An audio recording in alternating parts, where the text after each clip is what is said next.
À l'occasion de la Journée internationale des droits des femmes, nous échangeons avec Catherine Granier et Anna Autran. Quelques mots pour vous présenter? Je m'appelle Catherine Granier, je suis donc rentrée en 1976 à la SCP. Je suis restée jusqu'en 2017, c'est-à-dire un peu plus de 40 ans. D'abord comme simple ingénieure et dans des activités de maîtrise d'œuvre assez classiques, ingénierie, suivi de travaux, etc. Puis, deuxième moitié de ma carrière, grossièrement, j'ai été sur de la maîtrise d'ouvrage avec des études amont, des schémas de faisabilité, etc. Et ensuite, ça s'est traduit la préparation des programmes futurs de la SCP jusqu'à la fin de la concession. Moi, c'est Anna. Je suis diplômée d'une école d'ingé qui s'appelle l'ENGES, qui est à Strasbourg, qui est une école de l'eau et de l'environnement. Et donc, j'ai suivi un parcours en 3 ans, de 2014 à 2017, en alternance à la SCP. Et suite à ce diplôme, j'ai été embauchée. Donc, je suis arrivée ingénieure hydraulicienne en 2018 à la SCP. Mon travail au quotidien, c'est donc de concevoir des projets d'hydraulique, donc d'avancer sur les études, et de suivre la bonne réalisation des projets en phase travaux. Donc, l'idée, c'est que ces aménagements-là permettent l'alimentation en eau brute de nouveaux territoires en intégrant tout un tas de demandes.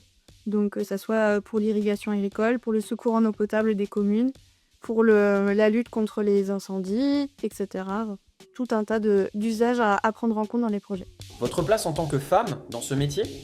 Quand je suis rentrée à la SCP, j'étais la première femme ingénieure. Donc, ça n'a pas été que simple. Mais finalement, ça s'est pas si mal passé que ça. Je me suis peu à peu intégrée. J'ai réussi à avoir la légitimité, parce que ça, c'est vraiment le maître mot, être légitime, en travaillant beaucoup plus que les hommes, en étant plus compétente, j'ai réussi à être légitime. Et toi, Anna, X années plus tard, comment ça s'est passé pour toi? Eh ben, écoute, je pense que ça a été plus facile pour moi que pour toi, parce que les choses ont quand même changé. Globalement, que ça soit en études ou après en arrivant à la SCP, on est sur des populations de travailleurs qui sont un peu plus mixtes quand même. Où en fait, on se sent rarement seul en tant que femme maintenant dans le monde du travail. En fait, à la SCP, quand on arrive, je trouve qu'il y a énormément de bienveillance et de choses qui sont mises en place pour faciliter l'arrivée de tout le monde, mais hommes et femmes, peu importe finalement le profil. Aujourd'hui, je trouve les compétences de chacun qui sont regardées et mises en avant. Et l'idée, c'est qu'effectivement, ce que tu disais, le travail fait qu'on gagne en légitimité, etc. Donc peut-être qu'on a plus de preuves effectivement à faire puisqu'on est une femme, mais à longueur et au fur et à mesure, le travail est quand même souvent reconnu. Une femme qui vous a inspiré dans votre parcours? C'est Marie Curie, parce que c'est une femme qui s'est réalisée et professionnellement et dans sa vie de femme. Et moi, c'est Hélène MacArthur. Attends, je la refais. Hélène MacArthur. C'est une grande sportive, aventurière et optimiste. Un moment de fierté en tant que femme dans ce métier?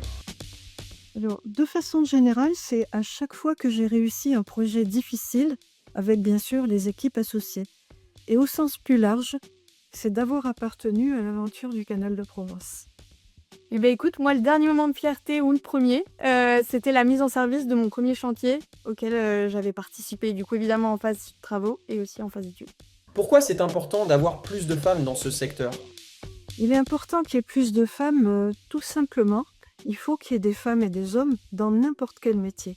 Pour la différence, c'est exactement ça, c'est qu'il faut et des hommes et des femmes pour avoir des profils équilibrés, des façons de voir la vie, les problèmes assez différents. Un message pour les jeunes femmes intéressées par le secteur de l'eau? Renseignez-vous, si ça vous plaît, allez-y, osez. D'avoir confiance en elles et de suivre leur voie.